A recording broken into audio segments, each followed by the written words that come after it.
வணக்கம், இது விறுவிறு செய்திகள்.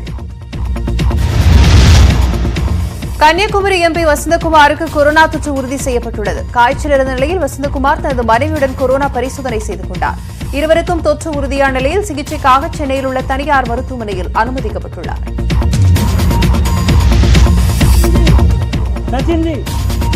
சோனியா காந்தி அமைத்துள்ள மூவர் குழுவிற்கு சச்சின் பைலட் வரவேற்பு தெரிவித்துள்ளதால் காங்கிரஸ் கட்சியில் நிலவி வந்த குழப்பம் முடிவுக்கு வந்துள்ளது. டெல்லியில் நடைபெற்ற ஆலோசனைக் கூட்டத்திற்கு பிறகு பேட்டியளித்த சச்சின் அனைத்து பிரச்சினைகளுக்கும் தீர்வு காணப்படும் என நம்பிக்கை தெரிவித்தார். தமிழகத்தில் கலப்பின பசுக்கள் மூலம் பால் உற்பத்தியை அதிகரிக்க நடவடிக்கை எடுக்கப்பட்டுள்ளதாக முதலமைச்சர் எடப்பாடி பழனிசாமி தெரிவித்துள்ளார். கள்ளக்குறிச்சியில் ஊரக வளர்ச்சி, உள்ளாட்சி, ஆதி திராவிடர் நலத்துறை உள்ளிட்ட பல்வேறு துறையின் கீழ் 20,86,00,000 ரூபாய் மதிப்பில் 60 புதிய கட்டடப் பணிகளுக்கு அடிக்கல் நாட்டினார்.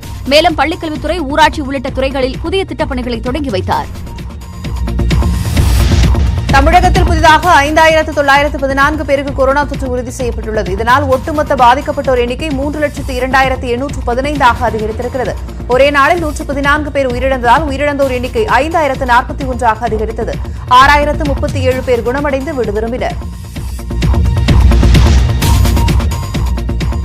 சென்னையில் புதிதாக 976 பேருக்கு தொற்று உறுதி செய்யப்பட்டுள்ளது. இதனால் மொத்த பாதிப்பு 1,10,000 கடந்தது. கொரோனாவுக்கு சென்னையில் ஒரே நாளில் 25 பேர் உயிரிழந்தனர். 1,305 பேர் குணமடைந்து வீடு திரும்பினர்.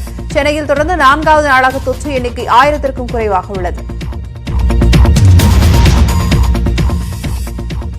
சென்னைக்கு அடுத்தபடியாக செங்கல்பட்டு மாவட்டத்தில் 483 பேருக்கும், திருவள்ளூரில் 399 பேருக்கும் தொற்று கண்டறியப்பட்டது. தேனியில் 357 பேரும், காஞ்சிபுரத்தில் 310 பேரும், கோவையில் 292 பேரும், கடலூரில் 287 பேரும் தொற்றால் பாதிக்கப்பட்டுள்ளனர். கொரோனாவுக்கு கோவை மற்றும் கன்னியாகுமரியில் தலா 7 பேர் உயிரிழந்துள்ளனர்.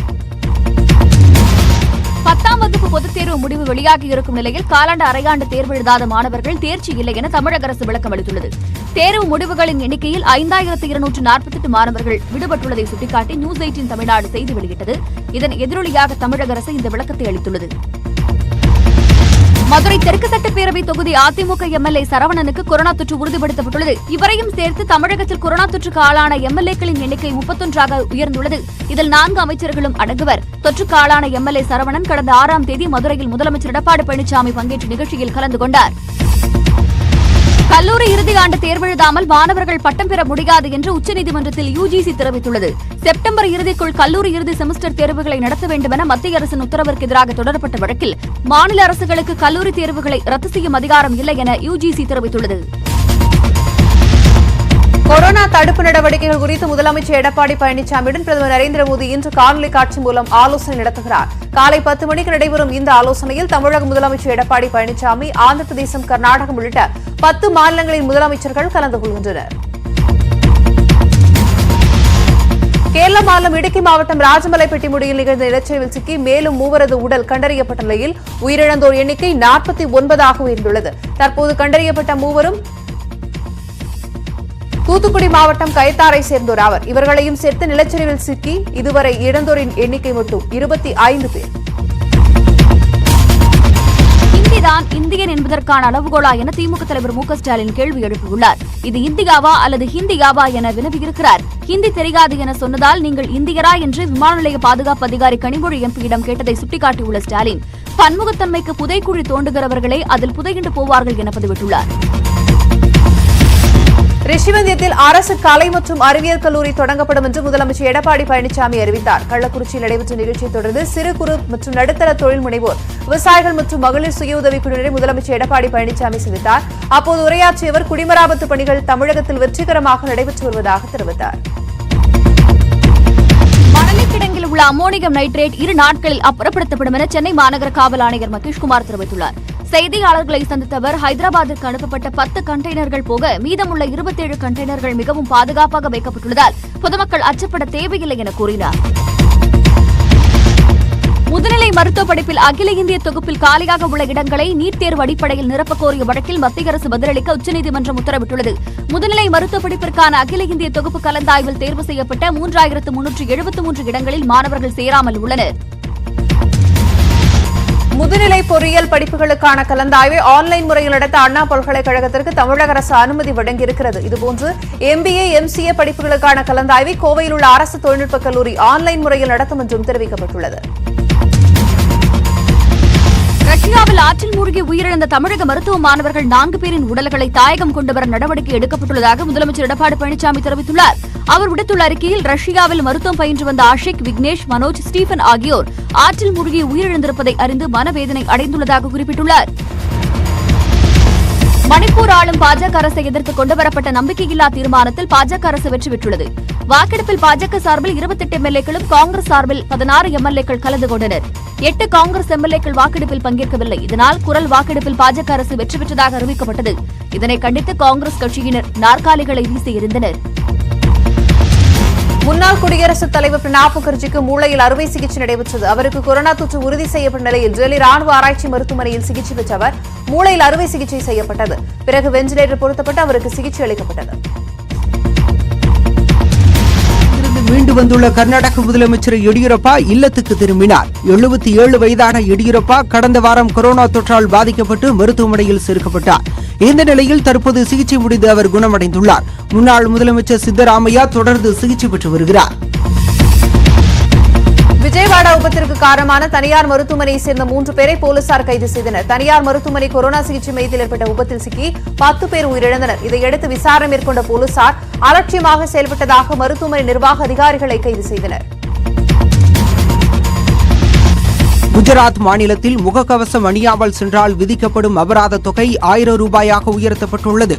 கொரோனா பரவலை கட்டுப்படுத்த முகக்கவசம் அணிவது கட்டாயமாக்கப்பட்டுள்ள நிலையில் குஜராத்தில் மாஸ்க் அணியவில்லை என்றால் 500 ரூபாய் அபராதம் விதிக்கப்பட்டு வந்தது.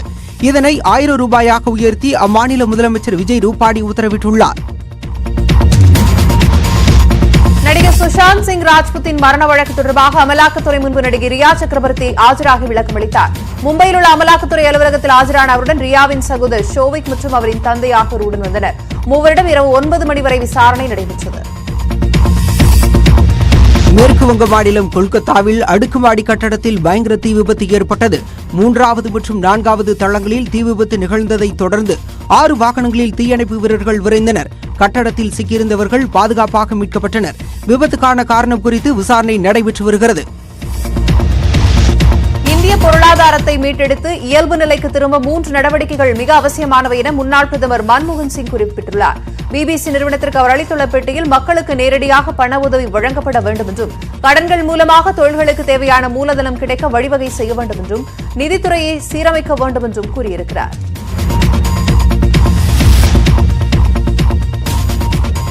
தமிழகம் முழுவதும் கிருஷ்ண ஜெயந்தி விழா கோலாகலமாக கொண்டாடப்பட்டு வருகிறது. கிருஷ்ண ஜெயந்தியொட்டி முதலமைச்சர் எடப்பாடி பழனிசாமி வெளியிட்டுள்ள வாழ்த்துச் செய்தியில் பகவத்கீதையின் போதனைகளான அனைவரிடமும் அன்பு செலுத்தல், எளிமையாக அடக்கத்துடன் வாழ்தல் போன்றவற்றை பின்பற்றி மகிழ்வுடன் வாழ வேண்டும் என்று கேட்டுக் கொண்டுள்ளார். கிருஷ்ண ஜெயந்தியை முன்னிட்டு நெல்லையில் உள்ள 8 எழுத்து பெருமாள் கோவிலில் மண்பானைகளில் கண்ணை கவரும் அழகிய ஓவியங்கள் வரையப்பட்டுள்ளன. நடப்பாண்டு கொரோனா காரணமாக கிருஷ்ண ஜெயந்தி விழாவில் பக்தர்கள் பங்கேற்க தடை விதிக்கப்பட்டுள்ள போதும் சிறப்பு பூஜைகள் நடைபெறுகின்றன. விருதுநகர் மாவட்டம் சிவகாசி அருகே ஒரு சவரன் நகைக்காக புதுப்பெண் படுகொலை செய்யப்பட்ட சம்பவம் அதிர்ச்சி ஏற்படுத்தியுள்ளது. பெரியார் காலனியைச் சேர்ந்த மோகினி என்பவருக்கு திருமணமாகி 1 மாதமே ஆன நிலையில் வீட்டில் சடலமாக மீட்கப்பட்டார். இது தொடர்பாக எதிர் வீட்டில் வசிக்கும் கோடீஸ்வரன், சேகர் ஆகியோரை கைது செய்து விசாரித்ததில் வறுமை காரணமாக நகைக்காக மோகினியை கொலை செய்துள்ளதாக வாக்குமூலம் அளித்துள்ளனர். தமிழகத்தில் வடகிழக்கு பருவமழை எதிர்கொள்ள அரசு தயார் நிலையில் இருப்பதாக பேரிடர் மேலாண்மைத்துறை அமைச்சர் ஆர்.பி. உதயகுமார் தெரிவித்துள்ளார். சென்னை எழிலகத்தில் உள்ள பேரிடர் கட்டுப்பாட்டு மையத்தில் அமைச்சர் உதயகுமார் செய்தியாளர்களை சந்தித்தார். அப்போது பேசிய அவர் நடப்பாண்டில் தமிழகத்தில் 56% கூடுதல் மழை பெய்துள்ளதாக தெரிவித்தார். பயோமிமிக்ரி எனும் விருப்ப பாடத்தை சென்னை ஐஐடி அறிமுகம் செய்துள்ளது. விமானத்தின் வடிவமைப்பிற்கு பறவை அடிப்படையாக அமைந்தது போல இயற்கையின் உள்ள கூறுகளையும் அதன் அடிப்படைகளையும் அறிந்து அதன் மூலம் புதிய கண்டுபிடிப்புகளை உருவாக்குவதே பயோமிமிக்ரி எனப்படுகிறது. பயோமிமிக்ரியில் ஆர்வமுள்ளோர் குழுவையும் சென்னை ஐஐடி ஏற்படுத்தியுள்ளது. அபுதாபியிலிருந்து விமானத்தில் கடத்தி வரப்பட்ட 22 லட்சம் ரூபாய் மதிப்பிலான 402 கிராம் தங்கத்தை சென்னையில் சுங்கத்துறையினர் பறிமுதல் செய்தனர். உள்ளாடைக்குள் தங்கத்தை மறைத்து வந்த தஞ்சையைச் சேர்ந்த சுவாமிநாதன், தங்கவேல், திருச்சியைச் சேர்ந்த காமருதீன், ஷாஜகான் ஆகியோரிடம் அதிகாரிகள் விசாரணை நடத்தி வருகின்றனர். திருவண்ணாமலை மாவட்டம் ஆரணி அருகே கொரோனாவில் இருந்து மக்களை காக்க வேண்டி 108 பெண்கள் பால்குடம் ஏந்தி வழிபாடு செய்தனர். நரியம்பட்டி பகுதியில் உள்ள மண்டியம்மன் கோவில் ஆடி மாதத்தை முன்னிட்டு நடைபெற்ற இந்த சிறப்பு அபிஷேகத்தின் போது பக்தர்கள் ஊர்வலமாக கொண்டு வந்த பாலால் சுவாமிக்கு அபிஷேகம் செய்தனர். சென்னை மெட்ரோ ரயில் நிலையத்தில் தேர்வானவர்களுக்கு 7 ஆண்டுகளுக்கு பின் பணி நியமன ஆணை வழங்கப்பட்டிருக்கிறது. காலி பணியிடங்களுக்கு தேர்வெழுதி தேர்வானவர்களில் பணி வழங்கப்படாத 36 பேர் நீதிமன்றத்தை நாடினர். அவர்களுக்கு பணி வழங்க உத்தரவிடப்பட்ட நிலையில் முதற்கட்டமாக 25 பேருக்கு நியமன ஆணை வழங்கப்பட்டுள்ளது. சென்னை கோயம்பேட்டில் கேட்டரிங் சென்டர் உரிமையாளருக்கு அளிக்க வேண்டிய பணத்திற்காக சரக்கு ஆட்டோ ஓட்டுநரை 7 பேர் கொண்ட கும்பல் கடுமையாக தாக்கியுள்ளது. இதுகுறித்து அயப்பாக்கத்தை சேர்ந்த கார்த்திக் என்பவரை கைது செய்து கீழ்ப்பாக்கம் போலீசார் 6 பேரை தேடி வருகின்றனர். மதுரை மாவட்டம் கருவேலம்பட்டி கல்குவாரியை மூடக்கோரி நடைபெற்ற பேச்சுவார்த்தையின் போது கோட்டாட்சியர் சௌந்தர்யா மீது குற்றம் சாட்டிய ஒருவர் வீடியோ ஆதாரம் இருப்பதாக கூறினார். இதனால் ஆவேசமடைந்த சௌந்தர்யா வீடியோவை காண்பிக்க கோரி கோப்புகளை தூக்கி எறிந்தார்.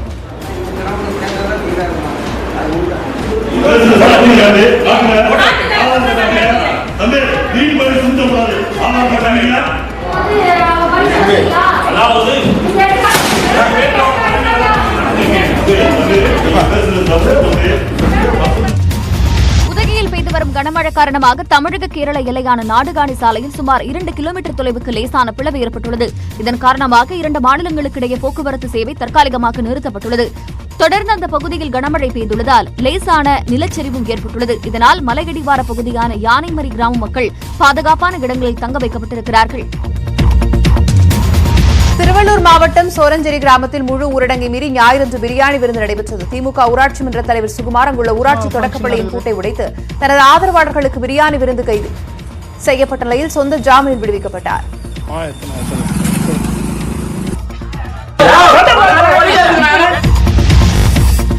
கரூர் மாவட்டம் கடவூர் அருகே சைக்கிளில் சென்ற முதியவரை மறித்த பாலவிடுதி போலீசார் கள்ளசந்தையில் மது விற்கப்படுவது குறித்து விசாரித்தனர். அப்போது முதியவர் தனக்கு மது பழக்கம் இல்லை என கூறியதாகவும், ஆனால் போலீசாரை அவரை அடித்து சட்டையை கிழித்ததாகவும் கூறப்படுகிறது. மயிலாடுதுறை மாவட்டம் சீர்காழி அருகே அடையாளம் தெரியாத நபர் ஒருவர் பாஸ்பரஸ் பொடியை தூவி வீட்டை தீயிட்டு கொளுத்திய காட்சி வெளியாகியுள்ளது. சீர்காழியை அடுத்த விழுந்திட சமுத்திரம் கிராமத்தில் கூரை வீடு ஒன்று திடீரென தீப்பற்றி எரிந்தது. அப்பகுதியில் உள்ள சிசிடிவியை ஆய்வு செய்த போலீசார் வீட்டுக்கு தீ வைத்தவரை தேடி வருகின்றனர்.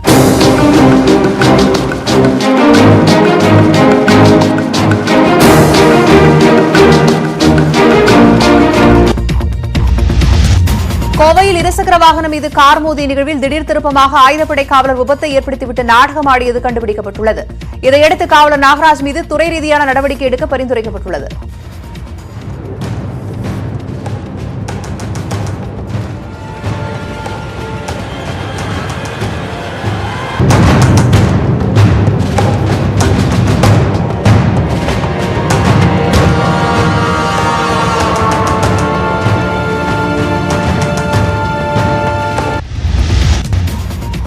புதுச்சேரி வேளாண் துறை அமைச்சர் கமலக்கண்ணனுக்கு கொரோனா தொற்று உறுதியாகியுள்ளது. காரைக்காலில் மாவட்ட ஆட்சியர் அர்ஜுன் சர்மாவிற்கு தொற்று ஏற்பட்டு அவர் சிகிச்சை மேற்கொண்டு வருகிறார். அவருடன் ஆட்சியர் அலுவலகத்தில் நிகழ்ச்சி ஒன்றில் பங்கேற்ற அமைச்சருக்கும் தொற்று பரவியுள்ளது.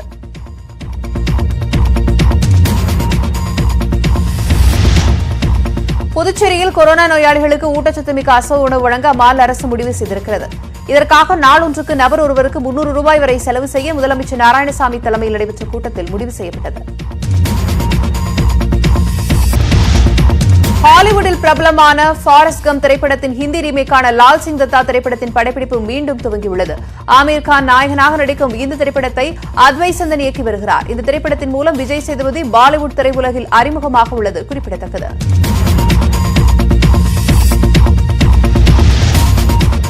புகழ்பெற்ற திரைப்பட இயக்குநர் பஞ்சு அருணாச்சலத்தின் நினைவை போற்றும் விதமாக தமிழ் சினிமாவின் ஜாம்பவான்கள் பலரும் இணைந்து அவரது நினைவுகளை பகிர்ந்திருக்கிறார்கள்.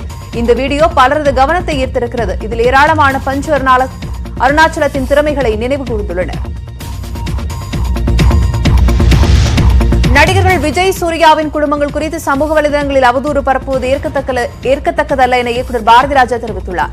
சமீபத்தில் நடிகை மீரா மிதுன், விஜய் மற்றும் சூர்யாவின் தனிப்பட்ட வாழ்க்கை குறித்து தெரிவித்த கருத்துக்கள் சர்ச்சையானது. இந்த நிலையில் மீரா மிதுன் பக்குவம் இல்லாமல் பேசுவதை இத்தோடு நிறுத்திக் கொள்ள வேண்டும் என பாரதிராஜா எச்சரிக்கை விடுத்துள்ளார். நடிகரும் தயாரிப்பாளருமான வி சுவாமிநாதன் கொரோனாவால் உயிரிழந்தார். சென்னை கோடம்பாக்கத்தில் உள்ள தனியார் மருத்துவமனையில் கொரோனா சிகிச்சைக்காக அனுமதிக்கப்பட்ட அவர் சிகிச்சை பலனின்றி உயிரிழந்தார். தனுஷ் நடித்த புதுக்கோட்டையிலிருந்து சரவணன், பகவதி என பல திரைப்படங்களில் சிறு சிறு வேடங்களிலும் நடித்துள்ளார் சுவாமிநாதன்.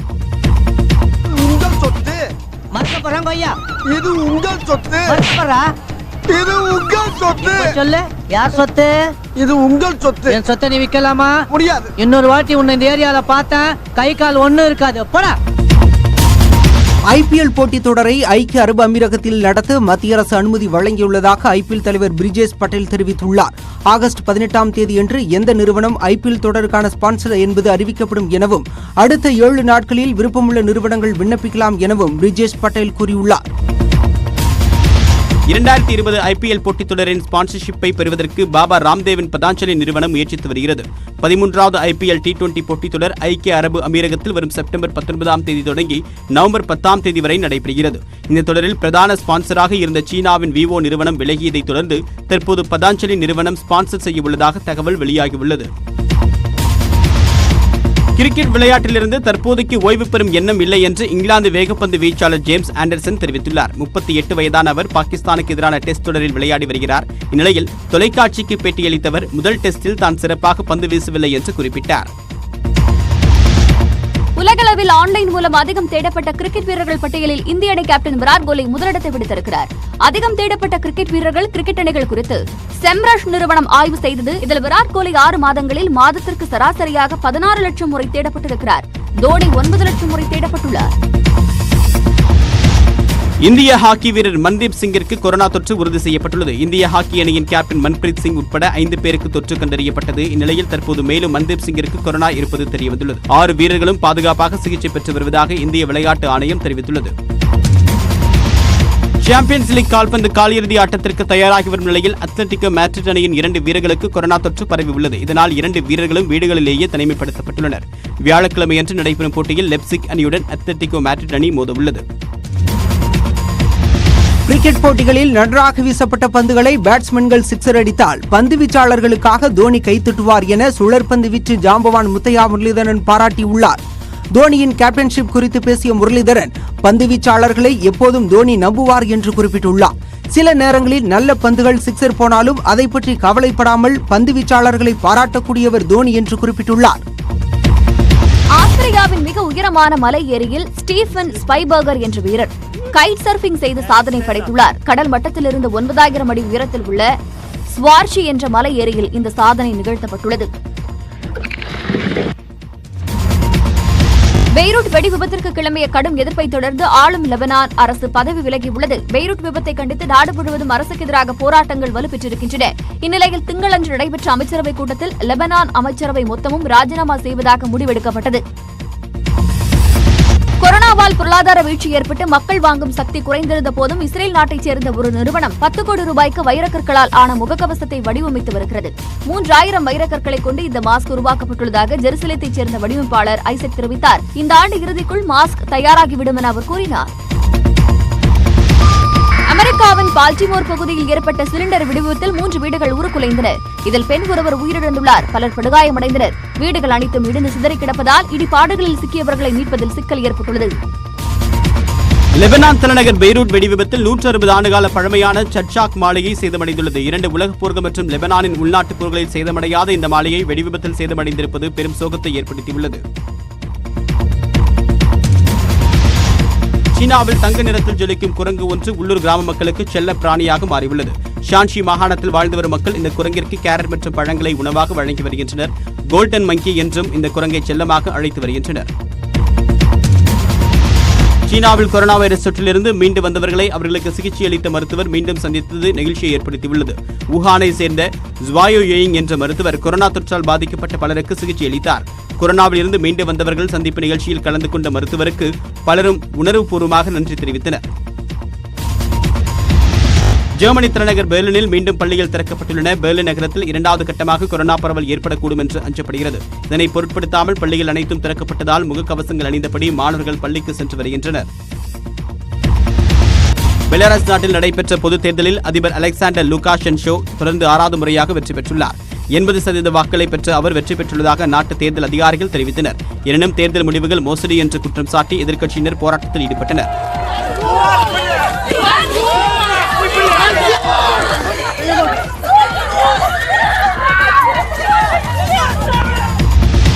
இந்தோனேஷியாவின் சுமத்ரா தீவில் உள்ள சினாபுங் எரிமலை வெடித்ததில் 16,000 அடி உயரத்திற்கு புகை எழும்பியது. எரிமலை வெடிப்பால் அந்த பகுதியில் 5 கிலோமீட்டரை சுற்றி வாழும் அனைவரும் உடனடியாக வெளியேற்றப்பட்டனர். எனினும் பொதுமக்கள் யாருக்கும் எவ்வித பெரும் பாதிப்பும் ஏற்படவில்லை.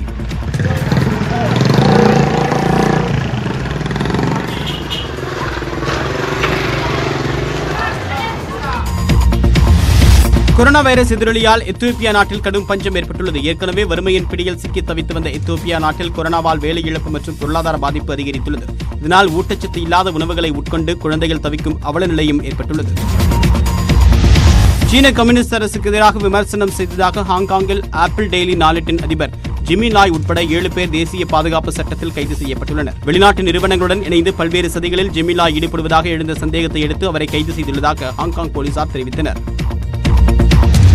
2020ஆம் ஆண்டின் 500 டாப் நிறுவனங்களில் 133 சீன நிறுவனங்கள் இடம்பெற்றுள்ளன. ஃபார்ச்சூன் பத்திரிகை வெளியிட்டுள்ள பட்டியலில் அமெரிக்காவின் வால்மார்ட் மற்றும் அமேசான் நிறுவனங்கள் முதல் 2 இடங்களை பிடித்துள்ளன. அமெரிக்காவின் 121 நிறுவனங்களும் சீனாவின் 133 நிறுவனங்களும் இந்த பட்டியலில் இடம் பிடித்துள்ளது. முதல் முறையாக அமெரிக்காவை சீனா வென்றியுள்ளதும் குறிப்பிடத்தக்கது. உலக நாடுகளில் நிலவும் தண்ணீர் பஞ்சத்தாலும் கொரோனா வைரஸ் வேகமாக பரவி வருவதாக ஐநா அறிவித்துள்ளது. இதுகுறித்து ஐநா மன்றம் வெளியிட்டிருக்கக்கூடிய அறிவிப்பில் உலகம் முழுவதுமாக 300 கோடி மக்களுக்கு சுகாதாரமான தண்ணீர் கிடைப்பதில்லை என்றும் இதனால் வைரஸ் தொற்றிலிருந்து தற்காத்துக் கொள்ளும் அளவிற்கு அவர்களுக்கு சுகாதாரமான வாழ்க்கை இன்னும் கிடைக்கவில்லை என்றும் குறிப்பிட்டுள்ளது. ஐக்கிய தேசிய கட்சியின் தலைவர் பதவியில் இருந்து ரணில் விக்ரமசிங்கே விலகுவதாக அறிவிக்கப்பட்டுள்ளது. அண்மையில் நடந்து முடிந்த இலங்கை நாடாளுமன்ற தேர்தலில் ரணில் விக்ரமசிங்கேவின் ஐக்கிய தேசிய கட்சி படுதோல்வியை சந்தித்துள்ளது. இந்நிலையில் அந்த கட்சியின் கூட்டம் கொழும்புவில் நடைபெற்றதைத் தொடர்ந்து பொதுச் செயலாளர் அகில விராஜ் கரியாவாசம் செய்தியாளர்களை சந்தித்தார். அப்போது கட்சித் தலைவர் பதவியில் இருந்து விலக ரணில் விக்ரமசிங்கே முடிவு செய்துள்ளதாக அவர் தெரிவித்தார்.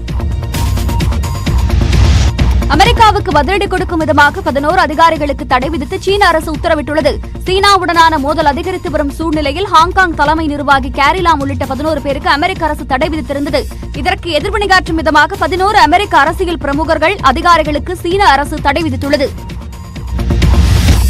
சீனாவிலிருந்து கொண்டுவரப்பட்ட 2 பெலுகா திமிங்கலங்கள் ஐலாந்து நாட்டு சரணாலயத்தில் விடப்பட்டன. லிட்டில் ஒயிட் மற்றும் லிட்டில் கிரே என பெயர் சூட்டப்பட்டுள்ள இந்த திமிங்கலங்கள் விரைவில் பொதுமக்கள் பார்வைக்கு காட்சிப்படுத்தப்படவிருக்கின்றன. இந்த திமிங்கலங்கள் சாகச நிகழ்ச்சிக்கு பயன்படுத்தப்பட மாட்டாது என சரணாலய நிர்வாகத்தினர் தெரிவித்தனர்.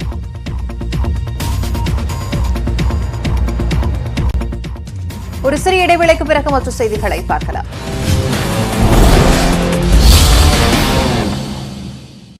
இது